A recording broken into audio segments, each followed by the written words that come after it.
നമസ്കാരം. നമുക്കറിയാം, സംസ്ഥാനത്തെ ഏത് ആഘോഷ പരിപാടികൾ, ഓണം വന്നോട്ടെ, അതുപോലെ വിഷു ആവട്ടെ, ക്രിസ്മസ് വരുന്നു, അതുപോലെ തന്നെ നമ്മുടെ ന്യൂ ഇയർ, ഇത്തരം പരിപാടികൾക്കെല്ലാം ഏറ്റവും കൂടുതൽ വിൽക്കപ്പെടുന്ന ഒന്നാണ് മദ്യം. ഇത്തവണ ക്രിസ്മസിന് തന്നെ സംഭവിച്ചിരിക്കുന്നു. 3 ദിവസത്തെ വിൽപ്പന ഏകദേശം 240-ലധികം കോടിയിൽ എത്തിയിരിക്കുകയാണ്.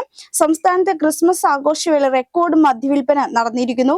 3 ദിവസം കൊണ്ട് വെയർഹൌസ് വിൽപ്പന ഉൾപ്പെടെ മൊത്തം 230.47 കോടി രൂപയുടെ മാത്രമാണ് സംസ്ഥാനത്ത് മദ്യം വിറ്റിരിക്കുന്നത്. കഴിഞ്ഞ വർഷം 210.35 കോടി രൂപയുടെ മദ്യമാണ് ഈ ദിവസങ്ങളിൽ വിറ്റിരുന്നത്. ഔട്ട്ലെറ്റ് വഴി മാത്രം 154.77 കോടി മദ്യമാണ് ഇത്തവണ വിറ്റത്. ക്രിസ്മസ് തലേന്നായ ഞായറാഴ്ച ഔട്ട്ലെറ്റ് വഴി മാത്രം 70.73 കോടി രൂപയുടെ മദ്യ വിൽപ്പനയും നടന്നു. കഴിഞ്ഞ വർഷം ക്രിസ്മസ് തലേന്ന് 69.55 കോടിയുടെ മദ്യമാണ് വിറ്റിരുന്നത്. 22 മുതൽ 24 വരെ മദ്യ വിൽപ്പന കണക്കിലും ഇത്തവണ എന്തായാലും വർധനവ് രേഖപ്പെടുത്തിയിട്ടുണ്ട്. ഡിസംബർ 22-ന് 75 കോടി രൂപയുടെ മദ്യവിൽപ്പനയാണ് ഈ വർഷം നടന്നത്. കഴിഞ്ഞ വർഷം ഡിസംബർ 22-ന് 65.39 കോടി രൂപയുടെ മദ്യമായിരുന്നു.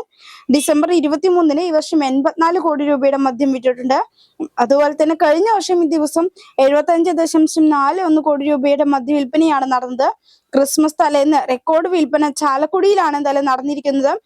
63.85 ലക്ഷം രൂപയുടെ മദ്യമാണ് ചാലക്കുടിയിൽ വിറ്റത്. ചങ്ങനാശ്ശേരി ബിഗ് ഔട്ട്ലെറ്റ് ആണ് മദ്യവിൽപ്പനയിൽ 2ാം സ്ഥാനത്തെത്തിയത്. 62.87 ലക്ഷം രൂപയുടെ മദ്യമാണ് ഇവിടെ വിറ്റത്. 3ാം സ്ഥാനത്തുള്ളത് ഇരിങ്ങാലക്കുട ഔട്ട്ലെറ്റ് ആണ്. ഏകദേശം 62.31 കോടി രൂപയുടെ മദ്യമാണ് ഇരിങ്ങാലക്കുടയിൽ എന്തായാലും വിറ്റിരിക്കുന്നത്.